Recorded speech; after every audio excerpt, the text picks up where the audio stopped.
Imagine a world where honor is valued above life itself, and where a single love affair can spark a war that costs thousands of lives.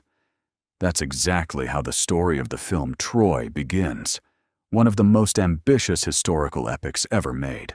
The Trojan prince Paris arrives in Sparta alongside his older brother Hector to sign a peace treaty between Troy and Greece, hoping to end years of tension between the two rival civilizations. While Hector negotiates the formal terms with King Menelaus, Paris secretly meets with his wife, Helen. A passionate affair ignites between them, one neither of them can control, despite the enormous risk it carries for both. Once the treaty is finally signed and the Trojan delegation sets sail for home, Paris secretly hides Helen in his cabin. Hector discovers her only once they're already at sea, far too late to turn back quietly. Turning around means certain war and public disgrace. But abandoning his brother to face this alone isn't an option either. Reluctantly, he agrees to let her sail with them to Troy, fully aware this decision may doom his entire city. Discovering his wife is gone, Menelaus storms to his brother, Agamemnon, the most powerful and ambitious king in Greece, who has long dreamed of uniting all the Greek kingdoms under his own rule. For Agamemnon, this insult is less about his brother's honor, and more about the war he's wanted to wage all along to expand his power. He summons armies from across Greece.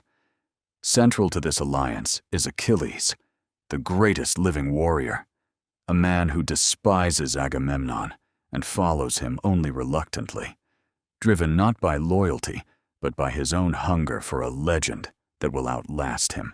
Achilles' mother, the goddess Thetis, finds her son at dawn before he sets sail and warns him.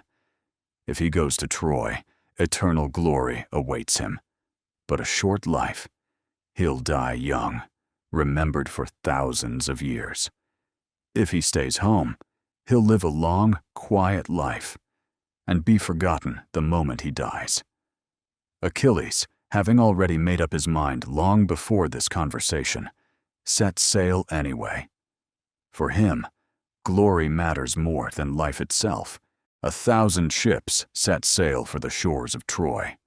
Achilles arrives ahead of the main army with his personal Myrmidon warriors and single-handedly storms a temple of Apollo on the coastline, proving to everyone that he fights for his own legend, not for Agamemnon's crown, while also making his contempt for the king's authority unmistakably clear. King Priam of Troy, learning of the approaching Greek fleet, prepares the city for war. Hector takes command of the Trojan army, fully aware that the fate of the entire city, and of his own wife Andromache and young son, now rests on his decisions.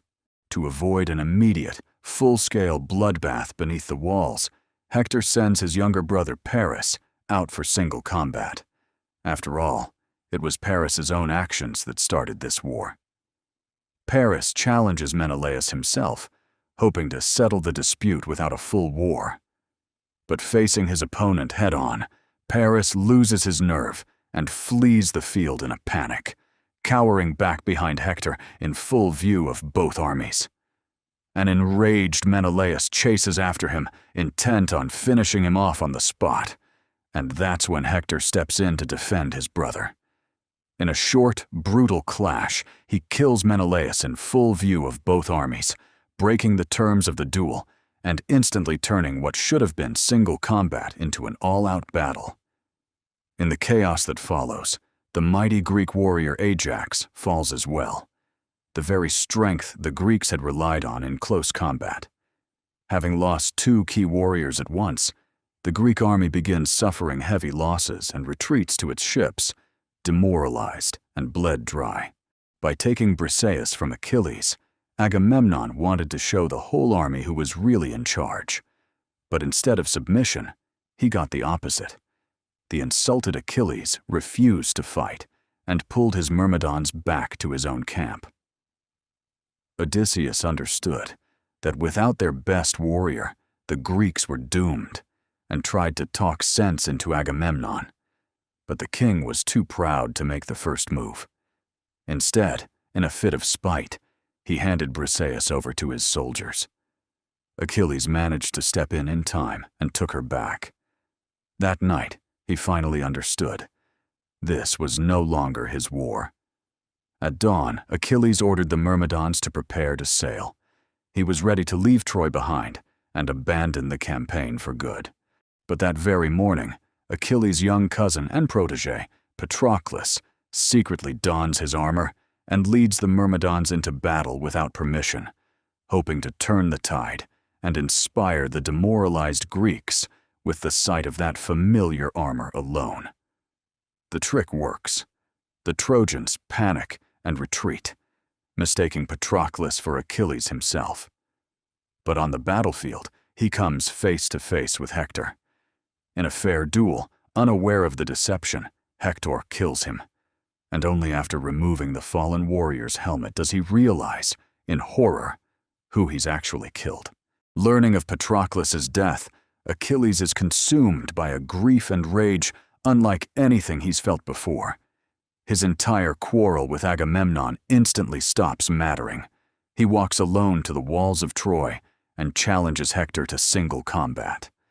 Hector, knowing he will most likely die at the hands of a stronger opponent, walks out to meet him anyway. Refusing would mean shame for himself and for the entire city, watching its defender with desperate hope. His farewell to his wife Andromache before the fight, heavy with unspoken words and a shared dread of what's coming, becomes one of the film's most devastating moments. In a long, brutal duel beneath the walls, watched by the whole city and by Hector's own parents looking on from above, Achilles gradually gains the upper hand and finally kills him. Then, consumed by uncontrollable rage and grief for his dead friend, he ties Hector's body to his chariot and drags it through the dust before the city walls in full view of his grieving family, a cruelty that shocks even his fellow Greeks. That night, old King Priam sneaks into the Greek camp alone, unarmed and without a single guard, making his way straight to Achilles' tent. He begs for his son's body so it can receive a proper burial, reminding the warrior that he, too, once had a father. Moved by the encounter, Achilles agrees, and even grants a temporary truce so that Troy can mourn and bury its fallen defender. The few days of truce Achilles grants for Hector's funeral become a time of heavy waiting for both sides. Troy honors its greatest defender with full ceremony, but everyone understands. Without Hector, the city is doomed. Yet the Greeks, too, realize that Troy still can't be taken by direct assault. That's when Odysseus proposes a bold plan.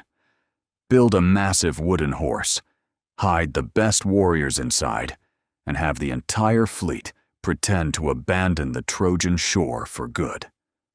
Believing the war is finally over, the Trojans embrace the horse as a symbol of their victory and haul it into the city amid wild celebration. They feast late into the night, never suspecting that under cover of darkness, the hidden Greek warriors will climb out, throw open the gates, and let the entire Greek army pour silently into Troy.